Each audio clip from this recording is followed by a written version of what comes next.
Hello everyone, you are welcome on admission online classes. पिछले lecture में हमने Ohm's law का वेरिफिकेशन का पार्ट 1 किया था। आज उसे हम कंप्लीट करेंगे। पिछले लेक्चर में हमने ड्रिफ्ट इलास्टिक का फॉर्मूला फाइंड किया था E tau V/2 ml, E tau V/2 ml, जहाँ पर V जो था वो आपका था पोटेंशियल डिफरेंस। ये आपका V जो था ये आपका पोटेंशियल डिफरेंस था। L जो था ये था length of conductor, length of cylindrical conductor, length of cylindrical conductor. L जो था आपका लेंथ ऑफ सिलिंड्रिकल कंडक्टर था। M जो था mass of charge particle, mass of charge particle, clear not. E जो था वो आपका था amount of charge, amount of charge. Tau के बारे में आप जानते हैं, टाउ जो था ये आप रिलैक्सेशन ऑफ टाइम था, रिलैक्सेशन ऑफ टाइम। तो ये हमने पिछले लेक्चर में हमने किया था, पूरा ड्रिफ्ट इलास्टिक की कहानी किया था। ड्रिफ्ट इलास्टिक में हमने फाइंड किया था the formula of drift elastic is equal to E tau V/2 ml। Okay, ये the formula of drift elastic. Now हम सिलिंड्रिकल कंडक्टर के अंदर रेसिस्टेंस आदि फाइंड आउट करें। ओम्स लॉ को वेरीफाई करने के लिए हम चले। ओम्स लॉ का आप जानते हो जो फॉर्मूला है, बेसिक फॉर्मूला, वो है V बराबर IR। Okay, with the potential difference, I is the current flow in the conductor and R is the resistance। Okay, अब हमने इसका वेरिफिकेशन करना है इस सब का यूज करते हुए। तो हमने एक कंडक्टर, सिलिंड्रिकल कंडक्टर लिया है। ये हमने एक सिलिंड्रिकल कंडक्टर बनाया, ठीक है। इसका पोटेंशियल डिफरेंस हमने इसको 0 माना पोटेंशियल, और इसको हमने V पोटेंशियल माना। तो पोटेंशियल डिफरेंस आपका V हो गया, क्लियर। पोटेंशियल डिफरेंस यहाँ पर जो आ गया, पोटेंशियल डिफरेंस वो आपका V आ गया। इधर से करंट जो पास कर रहा है वो I पास कर रहा है। मैंने क्या किया कि यहाँ पर एक क्रॉस सेक्शन लिया, एक छोटा सा क्रॉस सेक्शन लिया कुछ इस तरह का, और हम कुछ समय के पश्चात जानते हैं यहाँ पर कुछ चार्ज थे। जैसे मान लीजिए कि यहाँ पर पॉजिट्रॉन E+, इस तरह से चार्ज है। कुछ समय के पश्चात हमने देखा कि ये जो पोजीशन है ये स्लाइड करके यहाँ तक चला गया, ये E+, यहाँ तक चला गया। इसका मतलब इसके अंदर बहुत सारे चार्ज होंगे, क्लियर ना। तो ये जो मूव कर रहा था वो मूविंग का जो वेलोसिटी था उसे ड्रिफ्ट वेलोसिटी हम कहते हैं, जिसको VD से आपने इंडिकेट किया था। और टाइम लगा, मान लीजिए कि यहाँ से यहाँ तक आने में टाइम लगा dt। Let us assume time जो है यहाँ से यहाँ तक, A सेक्शन से B सेक्शन तक जाने में आपका जो समय लगा वो आपका लगा dt। तो यहाँ से यहाँ तक का लेंथ कितना होगा? तो यहाँ से यहाँ तक का लेंथ होगा velocity into time, velocity into time is equal to length. तो यहाँ से यहाँ तक का जो लेंथ होगा वो हो जाएगा VD इनटू dt। तो यहाँ से यहाँ तक का जो लेंथ हो गया वो हमने लिखा VD इनटू dt। स्मॉल, एक छोटा सा हमने टाइम इंटरवल लिया, क्लियर। अब VD into dt is the length of this line. Okay, यहाँ से यहाँ तक आपका A से B तक का आपका जो पोजीशन हुआ, लाइन हुआ, वहाँ से वहाँ तक आपका लेंथ हो गया VD into dt, velocity into time. आप जानते हो 4 गुने समय बराबर दूरी, तो हमने इसे मल्टीप्लाई कर दिया। अब n इज द, कुछ कंसिडरेशन हम करते हैं। n is the charge per unit volume. n जो होगा वो चार्ज पर वॉल्यूम होगा। तो फर्स्ट ऑफ ऑल हम देखते हैं कि इसके अंदर कितना अमाउंट चार्ज है, चार्ज का कितना अमाउंट है, क्लियर। तो एक छोटे से इंटरवल में हमने देखा dt में, तो चार्ज का अमाउंट हो गया dq। तो dq की वैल्यू जो होगी वो हो जाएगी, n आपका क्या है, वॉल्यूम है। तो वॉल्यूम को आप क्या करोगे, वॉल्यूम से मल्टीप्लाई कर दोगे, तो वॉल्यूम हो गया n। और इसकी वॉल्यूम कैसे निकालेंगे, अगर किसका cross sectional area, cross sectional area अगर A हो जाए, इसका क्रॉस सेक्शनल एरिया अगर A हो जाए, तो इसकी वॉल्यूम कैसे निकालेंगे। तो इसकी वॉल्यूम निकालने के लिए हम जानते हैं सिलेंडर का जो वॉल्यूम होता है वो होता है cross sectional area into length. Cross sectional area into length जो होता है वो सिलेंडर का वॉल्यूम होता है। तो हम यहाँ पर क्या करेंगे कि n को अगर वॉल्यूम से मल्टीप्लाई कर देंगे तो हमारे पास टर्म जो आ जाएगा Vd इंटू dt, ये आपका लेंथ है और क्रॉस सेक्शनल एरिया A है, तो हम इसे मल्टीप्लाई कर देंगे A Vd into dt। Clear not? तो आपका ये नंबर ऑफ चार्ज हो गया, ये नंबर ऑफ चार्ज हो गया। एक चार्ज पर कितना अमाउंट चार्ज, एक charge per number of amount charge हो गया, चार्ज का अमाउंट जो हो गया वो E हो गया। और ये जो हो गया इस क्रॉस सेक्शन में, इस वॉल्यूम में जो नंबर ऑफ चार्ज हो गया वो हो गया n into A into Vd into dt। This is the number of charge और दिस इज द एक चार्ज पर जो वैल्यू होगा वो चार्ज का अमाउंट होगा वो है। तो टोटल अमाउंट ऑफ चार्ज कितना होगा? टोटल अमाउंट ऑफ चार्ज में हम क्या करेंगे कि एक चार्ज को नंबर ऑफ चार्ज से क्या कर देंगे, मल्टीप्लाई कर देंगे, तो आपका आ जाएगा total amount of charge. Now we divide dt this way, okay, divide हम इधर करेंगे, इसको लेके आएंगे, तो आपका क्या कहानी हो जाएगा, dq को हम अगर dt से डिवाइड कर देंगे तो आपकी क्या वैल्यू आ जाएगी, NEAVD आ जाएगा, NEAVD। तो dq by dt as you know हम जानते हैं dq बाई dt क्या होता है, dq by dt is equal to I। आप जानते हो rate of change of charge, rate of change of charge जो होता है, flow of charge is called current. तो हम यहाँ पर dq बाई dt को रिप्लेस करके हम क्या लिख सकते हैं, हम यहाँ पर लिख सकते हैं I। तो I का जो एक इक्वेशन आ गया वो कितना आ गया, NEAVD। This is the most important relation, ये एग्जामिनेशन पॉइंट ऑफ व्यू तथा आपके न्यूमेरिकल पॉइंट ऑफ व्यू से इंपोर्टेंट है। I का जो एक फॉर्मूला आ गया वो आ गया NEAVD। N क्या है, तो N आपका है charge per unit volume, charge per number of charge per unit volume, और E जो है अमाउंट ऑफ चार्ज है, एक चार्ज पे कितना अमाउंट है चार्ज का वो है। क्लियर हो? और आप वैल्यू जानते हैं कितना होता है इसका मैग्नीट्यूड में 1.6 × 10⁻⁹ coulomb. This is the value of one charge, okay, one charge magnitude है। तो NEAVD जो ही करेंगे तो हमारा क्या आ जाएगा, करंट आ जाएगा। Clear not? अब हम क्या करते हैं कि VD की वैल्यू हमने ड्रिफ्ट वेलोसिटी का वैल्यू पिछले लेक्चर में हमने पढ़ा था। VD की जो वैल्यू होती है वो कितनी होती है, E tau V/2 ml होता है, E tau V/2 ml। तो ये वैल्यू को हम यहाँ पर VD के स्थान पर रख देंगे तो हमारा एक इक्वेशन आ जाएगा, वो हम देखते हैं। तो ये I बराबर हो गया NEAVD को उठा के वहां से रखते हैं यहाँ पर, तो VD को जो रखेंगे तो E tau V/2 ml, E tau V/2 ml। देख लीजिए VD is equal to E tau V/2 ml, हमने इसको यहाँ पर पुट कर दिया। तो आपकी इक्वेशन जो आ जाएगी वो हो जाएगी I is equal to NE into E बराबर E square. Clear not? E into E बराबर E स्क्वायर, और यहाँ पर ये हो जाएगा एरिया A, उसके बाद N E स्क्वायर एरिया और टाउ V/2 ml। ये वैल्यू आ जाएगा I is equal to NE square A tau V/2 ml। Clear not? Now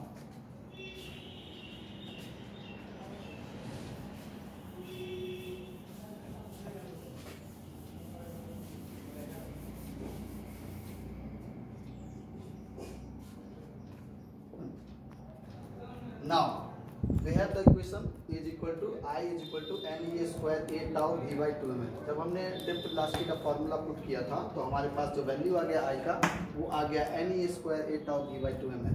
अब मैं क्या करता हूँ कि V को I से डिवाइड कर देता हूँ। V को जब I से हम डिवाइड करेंगे मतलब कि V को यहीं रख के इसको इधर कर देंगे, ये टोटल टर्म इधर आ जाएगा और वो वैल्यू हो जाएगा 2 ml NE square A tau, 2 ml NE square tau A लिखते हैं, टाउ A, ये टर्म आ जाएगा। अब हम जानते हैं V/A इज इक्वल टू क्या होता है, एक कांस्टेंट होता है। V/A इज इक्वल टू एक कांस्टेंट होता है। Clear not? V/A is equal to constant. तो V/A is equal to constant, वो कांस्टेंट आपका रेजिस्टेंस होता है according to Ohm's law, okay, और कांस्टेंट होता है। तो देखेंगे यहाँ पर 2 भी कांस्टेंट, M भी कांस्टेंट, L भी कांस्टेंट, N भी कांस्टेंट, E भी कांस्टेंट, टाउ भी कांस्टेंट। मींस टू से टोटल टर्म कितना आ गया, कांस्टेंट। टोटल टर्म आ गया कांस्टेंट। यही कांस्टेंट आपका रेजिस्टेंस कहलाता है। ये कांस्टेंट जो आया V/I इज इक्वल टू, यही कांस्टेंट आपका रेजिस्टेंस कहलाता है। रेजिस्टेंस प्रतिरोध कहते हैं इसको, ठीक है, यही प्रतिरोध है। तो आपका जो इक्वेशन आ गया V/I इज इक्वल टू वो आ गया 2 ml by NE square tau into area, tau into area. अब बड़े गौर से देखेंगे कि यहाँ पर कुछ सेक्शन है, यहाँ पर L/A को हम अलग कर लें तो आपका जो फॉर्मूला आ जाएगा ये R इज इक्वल टू ये जो टर्म है, ये टर्म जो है 2m/n square tau, 2m/n square tau, इसको हम रो से इंडिकेट करते हैं, resistivity. Okay, 2m/n square tau is equal to rho L/A, जो आपने बचपन के दिनों में पढ़ा था formula, R is equal to rho L/A। यहाँ पर रो जो है ये क्या है, तो ये आपका रेसिस्टिविटी है। रेसिस्टिविटी हिंदी में कहते हैं प्रतिरोधकता, ये आपका प्रतिरोधकता। क्लियर और नॉट? तो आपका R का इक्वेशन आ गया रो L/A, और यहाँ पर आपका आ गया V/I is equal to 2ml/n square tau A। This is the equation of resistance. Clear और नॉट? तो रेसिस्टेंस का आपका इक्वेशन आ गया 2ml/n square tau A। This is the verification of Ohm's law. अब हम क्या करते हैं कि यहाँ पर आपका आ गया R is equal to rho L/A। तो अब इसका हम एनालिसिस करते हैं कि ये सर रो क्या है। रो आपका रेसिस्टेंस है, रेसिस्टिविटी है। L जो हो गया वो आपका लेंथ ऑफ कंडक्टर है, length of conductor, length of conductor. L जो हो गया लेंथ ऑफ कंडक्टर है along the direction of current। This is important, along the direction of current, क्योंकि इस पर क्वेश्चन आएंगे। आपको दिखाऊंगा कि आपने बचपन में पढ़ा था कि R का जो फॉर्मूला होता है वो रो L/A होता है, लेकिन ये इंपॉर्टेंट है consideration, along the direction of current वो होना चाहिए, करंट की दिशा में होना चाहिए लेंथ। वही लेंथ को हम कंसिडर करेंगे जो करंट की दिशा में होगा। एरिया जो होगा, area, this is area which is perpendicular, which is perpendicular to the current, or we can say current is perpendicular to the area। okay, वो एरिया हम यहाँ पर कंसीडर करेंगे जिस पर करंट जो होगा वो आपका परपेंडिकुलर होगा। तो रेसिस्टेंस का जो इक्वेशन आ गया वो आपका आ गया रो L/A, जहां पर रो हो गया रेसिस्टिविटी, L हो गया length of conductor along the direction of current, and area, A जो हो गया एरिया, एरिया हो गया जिस पर आपका करंट जो होगा परपेंडिकुलर पड़ेगा। ठीक है, तो हम आगे की तरफ बढ़ते हैं। We have such question, clear हो ना, और हम इसी फॉर्मूला पर बेस्ड क्वेश्चन करेंगे तभी हमारी प्रैक्टिस बनेगी। तो प्रॉब्लम नंबर 1,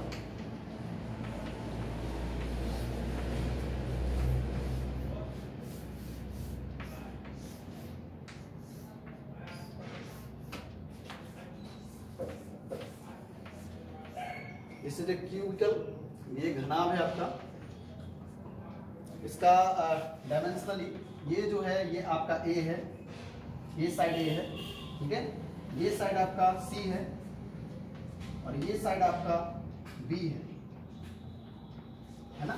इसका जो कंसेंट्रेशन है, डायमेंशन जो है A cross B cross C है। मतलब लेंथ आपका A या कोई भी एक बीमा जो है वो आपका A है, दूसरी बीमा B है, तीसरी बीमा C है। और करंट जो है इसमें क्वेश्चन पूछा गया है, एक बार करंट ऐसे पास कराया गया, ऐसे, ठीक है, दूसरी बार करंट जो है ऐसे पास कराया गया, तो करंट नंबर 1 हमने लिख दिया, करंट नंबर 2 हमने लिख दिया, ठीक है। तीसरी बार हमने करंट ऐसे पास कराया अंदर की तरफ, इनटू द बोर्ड, अंदर की तरफ हमने करंट पास कराया, तीसरा। तो ये हमारे पास 3 क्वेश्चंस हैं।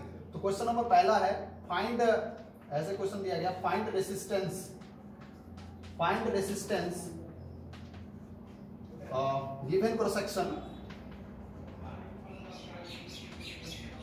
गिवन क्रॉस सेक्शन का आप रेसिस्टेंस फाइंड आउट करो फॉर द कंडीशन 1। ए के लिए आप ज्ञात करो, बी के लिए आप ज्ञात करो और सी के लिए, मतलब क्या आप फर्स्ट करंट फ्लो फर्स्ट में, फर्स्ट के लिए आप ज्ञात करो, सेकंड के लिए आप ज्ञात करो, थर्ड के लिए ज्ञात करो। तो क्वेश्चन नंबर ए हो गया आपका, फर्स्ट के लिए आपको ज्ञात करना है आपका रेसिस्टेंस, बी में आपको सेकंड के लिए ज्ञात करना है आपका रेसिस्टेंस, और सी में आपको थर्ड के लिए रेसिस्टेंस ज्ञात करना है। व्हेन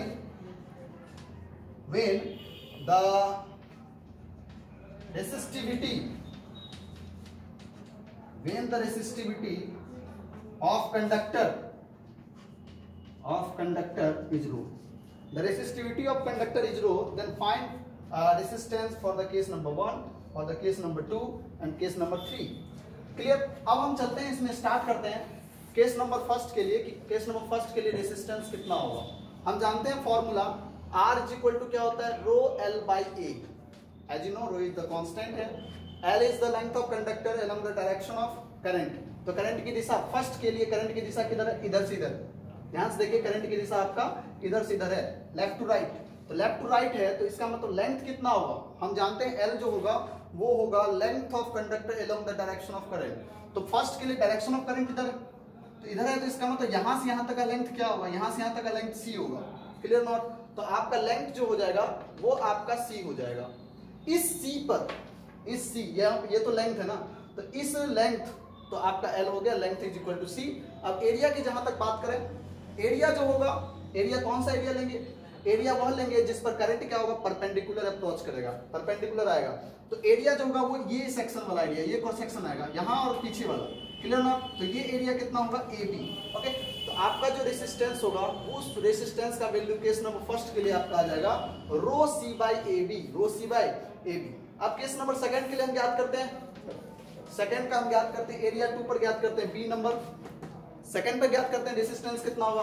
हम जानते हैं रेसिस्टेंस का फिर से वही formula, row L by A, simply this is the formula of resistance. Okay, तो रेसिस्टिविटी तो अभी भी वही रहेगा क्योंकि मटेरियल कांस्टेंट अभी भी वही रहेगा, तो आर रो तो वही रहेगा।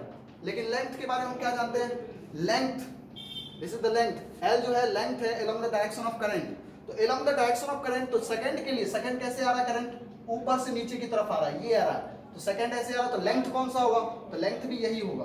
तो ये लेंथ कितना है, तो ये लेंथ आपका ए है, ये लेंथ आपका कितना है, ए है, तो हमने लिखा है यहाँ पर ए। और एरिया कितना होगा, एरिया जो होगा वो, एरिया जो होगा वो करंट उस पर परपेंडिकुलर होना चाहिए। तो एरिया इस पर करंट देखिए परपेंडिकुलर है, अप्रोच कर रहा है, करंट जो है इस पर परपेंडिकुलर अप्रोच कर रहा है, आ रहा है। इसका मतलब ये हो गया कि हमको ये सेक्शन का एरिया लेना है, यहाँ वाला एरिया, तो यहाँ वाला एरिया कितना होगा, तो यहाँ वाला एरिया लो या नीचे वाला एरिया, बात बराबर है। तो ये एरिया आपका हो जाएगा बी इंटू सी, तो आपका जो होगा रेसिस्टेंस वो हो जाएगा रो ए बाई बी सी।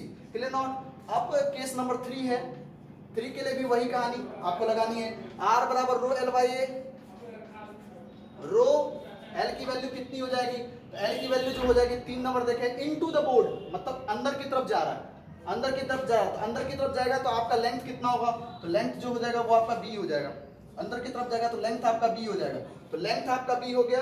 और एरिया कितना होगा, तो बी हो गया, तो आपका 2 डायमेंशन जो बचा है वही आपका एरिया बनेगा, परपेंडिकुलर एरिया, तो आपका एरिया हो जाएगा ए सी। तो that is resistance is equal to rho B by A C. Okay, तो हमने तीनों केस देख लिया कि this is very very important कि आपका रेसिस्टेंस जो है, यहां से हमने क्या सीखा, हमने यहां से सीखा कि रेसिस्टेंस डिपेंड्स ऑन,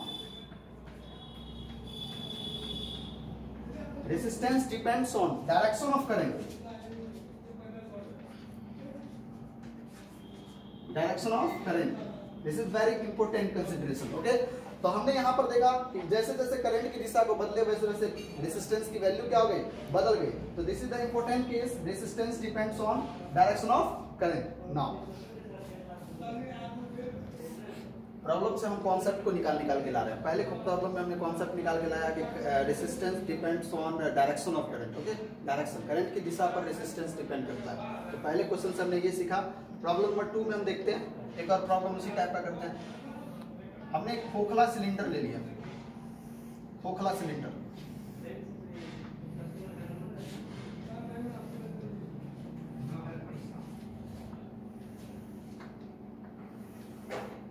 ये आपका खोखला सिलेंडर है, मतलब ये इसमें मटेरियल है, इसमें आपका मटेरियल है, और ये वैकेंट है, खोखला सिलेंडर। इसका जो है आउटर रेडियस जो है वो R2 है, आउटर रेडियस R2 है, और इनर रेडियस जो है वो आपका R1 है। आउटर रेडियस R2 मैं लिख भी देता हूं, ये आउटर रेडियस है, आउटर रेडियस, और इनर रेडियस जो है वो आपका R1। Clear not? और इसका मटेरियल कांस्टेंट जो है रेसिस्टिविटी, रेसिस्टिविटी जो है वो आपका रो है, रेसिस्टिविटी रो है, मटेरियल कांस्टेंट। और आउटर रेडियस जो है R2 है और इनर रेडियस R1 है। करंट की दिशा ऐसे दी हुई है, करंट की दिशा ऐसे दी हुई है, ऐसे करंट फ्लो करता है। Clear not? क्वेश्चन कहता है find out resistance of given cross section, given cross section नीचे दिए हुए क्रॉस सेक्शन का आपको क्या करना है, रेजिस्टेंस फाइंड करना है। तो अब हम कैसे फाइंड करें, as you know formula is very simple, R is equal to rho L by A, R is equal to rho L by A. Here rho is the, as you know, resistivity or it is also constant here. तो resistivity आपका constant है, L the length of conductor along the direction of current. Okay, तो length of conductor along the direction of current. तो length आपको दिया हुआ है L, question में दिया हुआ है length आपका L. तो आपका क्या हो जाएगा, तो आप लिखोगे रो L, एरिया क्या लिखोगे, एरिया के लिए हम थोड़ा सा आपको दिखाएं क्योंकि करंट जो होगा वो परपेंडिकुलर टू द इस तरह के डिस्क पर परपेंडिकुलर आएगा, इस तरह से ऐसे आएगा, करंट ऐसे बाहर निकलेगी। ध्यान से देखें, आपको विजुलाइजेशन कराने की कोशिश कर रहा हूँ। इस तरह से बाहर निकलेगी, हर एक सेक्शन से करंट बाहर निकलेगी, बाहर की तरफ, गुच्छे की तरफ बाहर निकलेगी। इसका मतलब इस पर ये करंट क्या है, सारे करंट परपेंडिकुलर होंगे। तो इसका मतलब अगर हम इसका एरिया निकालें, इसको छोड़कर, इस पोर्शन को छोड़कर अगर हम इसका एरिया निकाल लें तो हमारी कहानी बन जाएगी। तो इसका एरिया कैसे निकाल पाएंगे, ऊपर वाले का, तो इसका एरिया हम निकाल पाएंगे पाई कैपिटल R स्क्वायर, मतलब कि यहाँ से यहाँ तक का टोटल एरिया, उसमें से छोटे से एरिया को हम क्या करेंगे, जो वैकेंट एरिया है उसको हम घटा देंगे। तो पाई ये R2 है, ये आपका R1 स्क्वायर, तो पाई हम कॉमन ले लेंगे और यहाँ से हो जाएगा R2 स्क्वायर माइनस R1 का square. Now we put here as the place of area in the formula. Okay, तो रो L बाई एरिया, तो एरिया कितना हो जाएगा, एरिया जो हो जाएगा वो आपका हो जाएगा pi into R2 square minus R1 square. This is the result of this question. Okay, this is the result of this question. If you have this type of question, then you solve this way. Okay, तो formula आपका क्या है, formula आपका रो L by A है। रो तो आप जानते हो मटेरियल कांस्टेंट है। L is the length of conductor. L is the length of conductor in the along the direction of current, and area is area at which current is perpendicular. Okay, तो area वहां हम लेंगे जो current, जिस पर current perpendicular होगा। अब हम आगे की तरफ क्वेश्चन करते हैं, बड़े ध्यान से क्वेश्चन का लेवल धीरे धीरे बढ़ाते चल रहे हैं। तो अब थोड़ा सा अच्छा लेवल देखते हैं। प्रॉब्लम नंबर 3, अगर मैं क्वेश्चन कुछ ऐसा ले लूं, अभी भी वही कंडक्टर, सब कुछ वही है ना, हॉलो कंडक्टर, खोखला, ध्यान से देखिए। और अब हमने करंट को ऐसे फ्लो कर दिया, अब हमने करंट को ऐसे फ्लो कर दिया,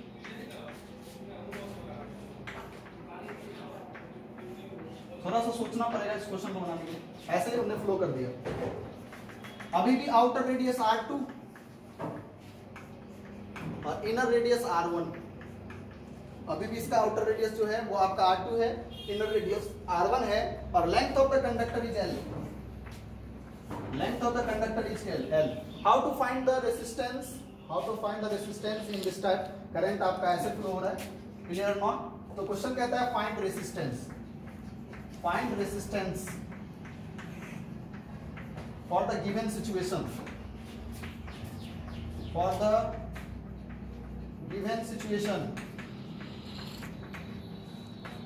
दिए हुए सिचुएशन के आधार पर आपको क्या करना है, आपको करंट फाइंड आउट करना है। बड़े गौर से देखें कि आपका फॉर्मूला है रो L बाई, है ना। पहले हम फॉर्मूला पर आपकी बातें कर लें, क्योंकि फॉर्मूला पर आपने किया, उसी फॉर्मूला के ऊपर जितना पकड़ बनेगा आपका क्वेश्चन आसान हो जाएगा। As you know the formula of resistance is equal to R into rho L by, R बराबर rho L by, sorry R बराबर रो L बाई, जहां पर रो जो है आपका है मटेरियल कांस्टेंट और L जो है length of conductor along the direction of current. Clear, तो length of conductor along the direction of current, मतलब करंट तो अब तो ऊपर बढ़ रहा है। इस क्वेश्चन में, प्रीवियस क्वेश्चन में क्या था, लेफ्ट टू राइट करंट आ रहा था, तो लेंथ ऑफ कंडक्टर को हमने L ले लिया था डायरेक्ट। लेकिन यहाँ पर क्या है कि लेंथ ऑफ कंडक्टर ऊपर की तरफ जा रहा है, कंडक्टर सॉरी करंट ऊपर की तरफ जा रहा है, तो हमें लेंथ भी ऊपर वाला लेना पड़ेगा। तो हम कैसे सॉल्व करें, और एरिया, ये area what is area, area जो है जिस पर करंट आपका परपेंडिकुलर पड़ रहा है वो आपका एरिया है। तो ये मेन थॉट है, इस पर आप जितना समझ फोकस करोगे, ये छोटा सा फॉर्मूला पर आप बड़े बड़े क्वेश्चन को बना पाओगे। तो रो L बाई A आपने जान लिया कि raw material constant, L is the length of conductor in the direction of current, A is the area at which the current is perpendicular, okay, जिस पर करंट जो है परपेंडिकुलर होगा। How to solve it, okay, now solve on the second board of this question. Formula as you know R is equal to rho L by A। अब मैंने क्या किया कि इसको थोड़ा सा इसके क्रॉस सेक्शन व्यू को अपने फोटो में आपको दिखा रहा हूँ। क्रॉस सेक्शन व्यू को कुछ इस तरफ देखिए, ये मैंने क्रॉस सेक्शन व्यू लिया। आपको पता है कि ये रेडियस जो होगा वो R1 होगा, और ये रेडियस जो होगा वो आपका R2 होगा, और ये पूरा वैकेंट है, मतलब मटेरियल यहाँ से यहाँ तक मात्र है। क्वेश्चन में दिया हुआ कि ये हॉलो सिलेंडर है, तो ये पूरा वैकेंट है और मटेरियल यहाँ से यहाँ तक भरा हुआ है। तो हमने क्या किया कि इसमें एक्स पर जाकर एक छोटा सा एलिमेंट ले लिया, एक्स पर जाकर एक छोटा सा हमने एलिमेंट काट लिया। ध्यान से देखें, एक्स पर जाकर हमने एक छोटा सा dx थिकनेस का हमने एलिमेंट ले लिया। Consider the element, consider a element thickness is dx on x। x पर हम जाकर dx थिकनेस का हमने एलिमेंट कंसीडर कर लिया, क्लियर नॉट। तो x पर जाकर हमने dx थिकनेस का एलिमेंट कंसीडर कर लिया। तो इस एलिमेंट, ये जो है आपका कुछ इस तरह से फोटो, इस फोटो में वो एलिमेंट कैसा दिखेगा, वो एलिमेंट आपको इस फोटो में ऐसा दिखेगा, ऐसा सिलिंड्रिकल। ओके, वो एलिमेंट आपका इस फिगर में ऐसा दिखेगा। वो तो मैंने आपको क्रॉस सेक्शन व्यू दिखाया, क्रॉस सेक्शनल व्यू, लेकिन आप फ्रंट से देखोगे तो वो आपका कुछ इस तरह से सिलिंड्रिकल फिर से दिखेगा, क्लियर नॉट। तो वो सिलिंड्रिकल दिखेगा। तो ये लेंथ कितना हो गया, ये लेंथ हो गया dx, कितना हो गया dx। तो हमारा फॉर्मूला क्या था, रो बराबर r बराबर रो l बाई रो। तो l कितना हो गया, तो l एकदम छोटा सा जो ये क्रॉस सेक्शन है, इसी से तो करंट पास कर रहा है। तो हमने जो कंसीडर किया है वो हमने लिख दिया यहाँ पर dx, तो rho l by area. Area कितना होगा, तो करंट तो चारों तरफ से बाहर निकलेगा, बाहर की तरफ निकल रहा है, तो इसका मतलब सिलेंडर के अनुप्रस्थ काट के क्षेत्रफल से निकल रहा है ना, क्रॉस सेक्शनल भाग से निकल रहा है। तो उसका जो क्षेत्रफल होगा, उसका जो वक्र पृष्ठीय क्षेत्रफल होगा, पूरे वक्र पृष्ठीय क्षेत्रफल से बाहर निकल रहा है। इसका मतलब उसका जो वक्र पृष्ठीय क्षेत्रफल होगा वो होता है 2 पाई RH। तो हमने r कितना लिया है कंसीडरेशन से, x लिया है, तो 2 पाई x, और लेंथ कितना है इसका, l है, कंडक्टर का लेंथ l है।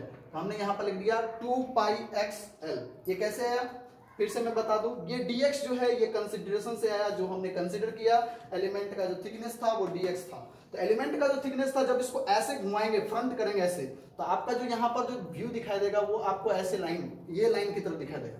तो ये आपका dx हो गया, क्लियर नॉट। तो आपका जो यहाँ पर जो लेंथ है, क्योंकि करंट तो ऐसे बह रहा है तो इससे बहेगा, इसका मतलब यह लेंथ जो होगा dx हो जाएगा, क्लियर नॉट। और बाई करेंगे बट्टे में हम इसका क्या करेंगे, वक्र पृष्ठीय क्षेत्रफल, सिलेंडर का वक्र पृष्ठीय क्षेत्रफल जो हमने कंसीडर किया है, उसका सिलेंडर जो होगा उसका हमको वक्र पृष्ठीय क्षेत्रफल कंसीडर करना है, यहाँ पर डालना है। तो 2 पाई RH, आप फॉर्मूला जानते हैं, 2 पाई RH फॉर्मूला होता है। तो 2 पाई r के स्थान पर हमने क्या रख दिया, यहाँ से यहाँ तक का त्रिज्या कितना होगा x, और लेंथ कितना है l है। तो हमने फॉर्मूला में यहाँ पर रख दिया 2 पाई XL। नाउ ये dx है, तो इसका मतलब रेडियस भी एकदम छोटा सा होगा dr। अब हम क्या करते हैं, इसका इंटीग्रेशन करते हैं, और इंटीग्रेशन करने के बाद हमारा ये r टोटल आ जाएगा। तो integration both side, integration both side, दोनों तरफ हम इंटीग्रेशन करते हैं। तो यहां पर ये dr हो गया। इसमें जो सब कांस्टेंट टर्म है उसको पहले ही बाहर कर लेते हैं। रो कांस्टेंट टर्म है, रो बाहर हो गया।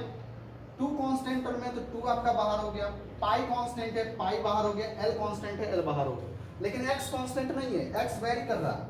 ध्यान से देखिए, x वेरी कर रहा है, ये बदलेगा क्योंकि करंट यहीं से थोड़े पास किया, यहाँ से यहाँ तक के पूरे मटेरियल से पास किया है। इसका मतलब धीरे धीरे ये जो वैल्यू होगा वो बदलता चला जाएगा। तो हम यहाँ पर ये जो है x, ये वेरिएबल है, तो हम इसको लिखेंगे 1/x इंटू dx, और ये इंटीग्रेशन, क्लियर नॉट। अब इंटीग्रेशन का लिमिट जरूरी है, लिमिट कहाँ से कहाँ होना चाहिए। तो इंटीग्रेशन में हम यहाँ पर लिमिट रखेंगे, क्योंकि स्टार्ट हुआ जो सिलेंडर वो R1 से स्टार्ट हुआ है और कहाँ तक गया है, R2 तक। तो लोअर लिमिट जो होगा वो R1 होगा। R1 हमने लोअर लिमिट रखा। R1 पर जो रेसिस्टेंस होगा वो आपका 0 होगा, क्योंकि वहां पर 0 रेसिस्टेंस होगा। और यहां से लेकर जब आप हाईएस्ट पोर्शन तक जाते हो, R2 पर जाओगे, तो अपर लिमिट आपका R2 होगा, और R2 पर जो टोटल रेसिस्टेंस होगा वो आपका R हो जाएगा। Now we solve the mathematics of this equation. तो ये आप dr का इंटीग्रेशन R हो जाएगा, और R में जब हम डालेंगे रेसिस्टेंस, तो ये R is equal to rho by 2 pi L, rho by 2 pi L। और 1/x का इंटीग्रेशन क्या होता है, 1/x का इंटीग्रेशन होता है ln x। तो हम यहाँ पर लिखेंगे ln x, और इसमें लिमिट डालेंगे कहां से कहां, तो R1 से R2 तक हम डालेंगे limit. Now rho by 2 pi L, जब हम लिमिट डालेंगे तो ये हो जाएगा ln R2 minus ln R1, ln A minus ln B बराबर ln A बाई B। तो हम यहां पर फॉर्मूला लगाएंगे ln R2 by R1, this is the resistance. Okay, we have to solution. Now we have question on the board. Okay, ये length आपका A है और ये बड़ा वाला जो लेंथ है वो आपका B है। ठीक है, ये छिन्नक टाइप का आपका क्वेश्चन है और ये अंदर में मटेरियल पूरा भरा हुआ है और इसका हमको रेसिस्टेंस कैलकुलेट करना है। जब करंट ऐसे बह रहा हो, करंट आपका लेफ्ट टू राइट बह रहा हो, उस समय हमको रेसिस्टेंस फाइंड करना है। साथ ही साथ आपको फिगर बना करके दिखाया गया है, लेकिन इसमें कंडीशन है कि B माइनस A जब हम करेंगे वो काफी छोटा होगा L से। L is the length of छिन्नक का, ये लेंथ होगा। ओके, ये आपका लेंथ हो जाएगा, L आपका लेंथ हो गया। तो L जो है ये काफी बड़ा है B माइनस A से, ऐसा दिया हुआ क्वेश्चन में और पूछा गया क्वेश्चन है जे एग्जामिनेशन में। अब हम इसको कैसे सॉल्व करेंगे? तो हमने क्या किया कि x पर, इसको इसी फोटो में आपको दिखा रहा हूं, हमने क्या किया कि इसको हमने x एक्सिस मान लिया, क्लियर नॉट, और इसको हमने y एक्सिस मान लिया। ये आपका y एक्सिस है, ये कंसंट्रेशन है। इसको हमने x एक्सिस मान लिया, इसको y एक्सिस मान लिया और हमने क्या किया कि x पर जाकर एक छोटा सा थिकनेस एलिमेंट हमने ले लिया, जिसका थिकनेस आपका dx है। ठीक है, एक हमने डिस्क टाइप का लिया थिकनेस, ये dx उसकी मोटाई है, उस डिस्क की मोटाई है, dx उसकी मोटाई है और हमने एक थिकनेस लिया। मतलब ये आपको डिस्क ऐसा दिख रहा है लेकिन उसमें हमने कंसिडरेशन किया ऐसा, ठीक है ना, रिंग टाइप का, लेकिन वो डिस्क है क्योंकि मटेरियल उसके अंदर भरा हुआ इसलिए वो डिस्क है। दरअसल वो ऐसा दिखेगा और उसको आप देखोगे तो वो ऐसा दिखेगा, वो डिस्क है, लेकिन उसका आपने ये व्यू, आपको ये व्यू दिखाई दे रहा है, ये वाला फ्रंट आपको दिखाई दे रहा है, बैक आपको दिखाई नहीं दे रहा। तो ये आपका है, ये फोटो जो है कंसिडरेशन ये है। तो अब मैं क्या करता हूँ कि इसको सॉल्यूशन करता हूँ, आप समझिएगा। ये आपका हमने इसका रेडियस जो है, क्योंकि डिस्क है तो इसका आपका रेडियस होगा, तो हमने रेडियस इसका r ले लिया, क्लियर नॉट, हमने इसका रेडियस r ले लिया। कोई भारी क्वेश्चन नहीं है। रेसिस्टेंस का आप फॉर्मूला जानते हो, रेसिस्टेंस का फॉर्मूला होता है रो L by A। This is the very simple formula जो आप 10th में पढ़े हो, लेकिन यहाँ पर हमने केवल ये बातें सीख ली है कि L जो है वो length of conductor along the direction of current होता है और एरिया जो है वो आपका है जिस पर करंट जो है परपेंडिकुलर आता है। तो R बराबर रो L बाई A, यही फॉर्मूला है, कोई बड़ा फॉर्मेट नहीं है। इसी फॉर्मेट को हम इसको सॉल्व करेंगे एज नो। तो यहाँ पर जो ये डिस्क है ना, डिस्क का एरिया कितना हुआ? तो डिस्क का एरिया, क्योंकि एरिया यही है और इसी एरिया पर करंट ऐसे बह रहा है, इसका मतलब ये एरिया कितना हुआ? ये एरिया, तो ये एरिया आपका हो जाएगा पाई आर स्क्वायर, क्योंकि r जो है हमने उसका रेडियस लिया है, तो ये हो गया आपका pi r square area. Now L जो होगा वो कितना होगा? L जो होगा वो आपका dx होगा, क्योंकि बहुत छोटा सा आपने लेंथ जो लिया है वो बहुत छोटा सा आपने एलिमेंट लिया है, कंसिडर किया है। तो L के स्थान पर आप क्या पुट करोगे? dx पुट करोगे, क्लियर हो? तो आपका dr जो होगा वो हो जाएगा रो dx बाई एरिया कितना?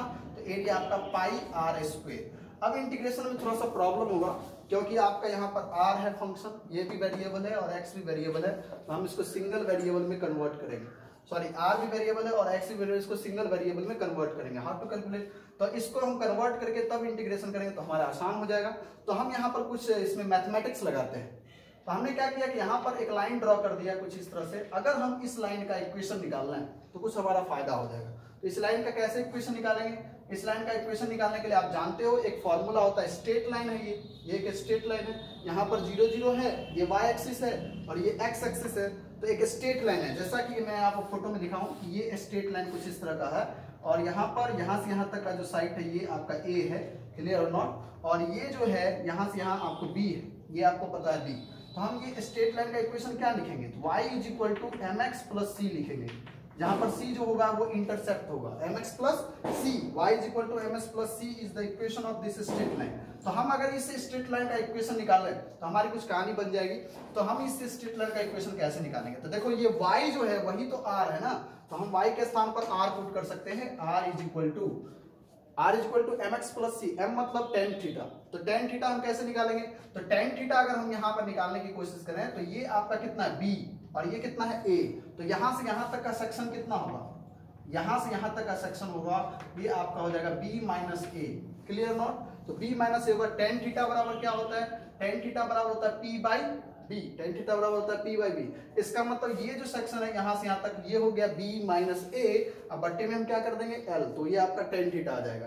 तो y बराबर mx, m मतलब टेन थीटा, हम यहाँ पर पुट करेंगे b माइनस ए बट्टे में L, तो ये आपका हो गया टेन थीटा m हो गया, और इसको मल्टीप्लाई कर देंगे x से, क्योंकि x एक्सिस ये हो गया x axis, mx plus c कितना है, तो इंटरसेप्ट जो है वो आपका कितना है, वो आपका a है। तो हमारे पास एक इक्वेशन आ गया r is equal to b minus A by L x, b minus A by L into में x प्लस c जो है आपका इंटरसेप्ट है। ये जो इंटरसेप्ट है यहाँ पर जो था सेम वही फॉर्मेट, मतलब कि यहाँ के अनुसार ये a है, तो इसके अनुसार अगर a है तो हमने इक्वेशन लिख दिया y is equal to b mx plus c। Okay, अब हम क्या करते हैं कि हमको dx निकालना है, तो हम क्या करते हैं, इसको डिफरेंशिएशन करते हैं। देखिए दिस इज द रिक्वायरमेंट, हम क्या करेंगे dx निकालेंगे, तो dx निकालेंगे तो क्या करेंगे, इसको डिफरेंशिएट करते तो ये dr हो जाएगा, ये कांस्टेंट है और ये वेरिएबल है, तो हम इसका डिफरेंशिएशन करेंगे तो b minus A by L हो जाएगा, और ये dx पार्शियली हमने डिफरेंशिएट कर दिया तो ये dx हो गया, और ये कांस्टेंट है ना, कांस्टेंट का आप जानते हो डिफरेंशिएशन कितना होता है, जीरो होता है, जीरो, तो कांस्टेंट का आपका डिफरेंशिएशन जीरो होता है, तो ये टर्म कैंसिल आउट हो जाएगा। तो आप यहाँ से क्या लिखोगे, dr is equal to b minus A by L into dx। अब यहाँ से अगर हमको dx को रिमूव करना है और r के टर्म में लिखना है, तो सोचिए dx बराबर क्या लिखेंगे, तो dx is equal to l into dr by B minus A, clear. तो dx इज इक्वल टू कितना हो गया, l इंटू डी आर बट्टे बी माइनस ए। अब हम क्या करेंगे कि इस dx को यहाँ पर उठा के यहाँ रख देंगे, तो हमारी कहानी बन जाएगी, और हमारा वेरिएबल जो होगा वो सिंगल वेरिएबल के रूप में कन्वर्ट हो जाएगा। देखिए यहाँ पर r वेरिएबल और यहाँ पर भी r आपका फंक्शन उस रूप में आ जाएगा, तो सिंगल वेरिएबल के रूप में कन्वर्ट हो जाएगा। तो हमारी कहानी जो होगी वो क्या हो जाएगी, dx जो हो गया वो आपका हो गया l dr by pi b minus A into R square is the formula. dr is equal to आपका कितना हो गया, dr इज इक्वल टू, ये कैलकुलेशन जो हो गया, dr का जो वैल्यू हो गया रो तो यहाँ वाला, dx के वैल्यू में l into D are, l into D R by pi यहाँ वाला पाई, और ये बट्टा में आ गया b माइनस ए, और ये आपका हो गया आर स्क्वायर। तो अब हम क्या करते हैं कि इसका इंटीग्रेशन हमें करना है, और ये आपका सिंगल वेरिएबल में आ गया। ये सारे टर्म्स देखिए, pi constant, B constant, A constant, L constant, rho constant, तो सबको क्या कर देंगे, बाहर कर देंगे।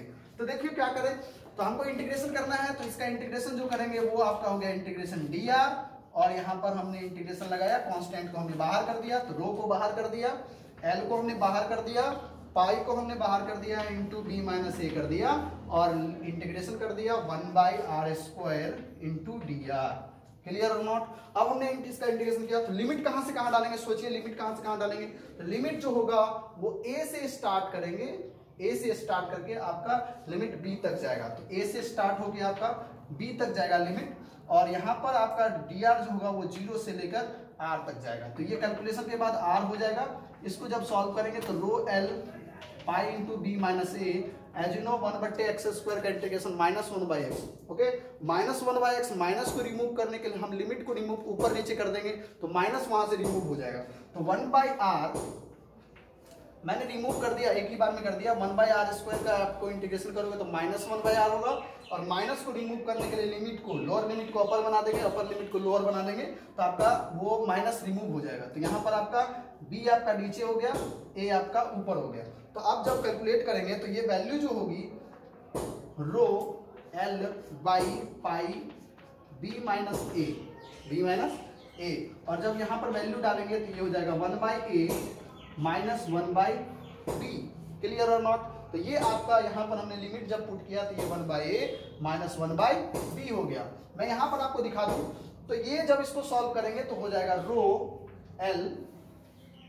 रो l by pi b minus a, जब इसका लघुत्तम एलसीएम लेंगे तो ab, ओके, एलसीएम लेंगे तो आपका ab हो जाएगा, और जब ये इधर हो गया b और इधर हो गया a, तो b माइनस ए, तो b माइनस ए ने b माइनस ए को कैंसिल कर दिया, तो आपका जो रेसिस्टेंस का वैल्यू आ गया वो आ गया rho l by pi A B.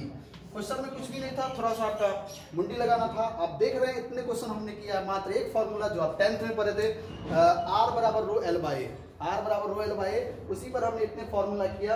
लेकिन उसमें से एक ही बात निकल के सामने आती है कि हमारे पास मैथमेटिक्स थोड़ी सी होनी चाहिए और साथ ही साथ आपको ये पता होना चाहिए कि L क्या है। L is the length of conductor along the direction of current and area जो होगा वो होगा जिस पर आपका करंट परपेंडिकुलर पड़ रहा है। क्लियर और नॉट? तो ये आपके थे क्वेश्चंस जिसमें हमने करंट की दिशा की बात की और वेरिएबल की बात की, कुछ वेरिएबल टर्म्स की बात की, सिंगल डबल वेरिएबल वाले कुछ क्वेश्चंस हमने किया, उसको मैंने सिंगल वेरिएबल में कन्वर्ट करके।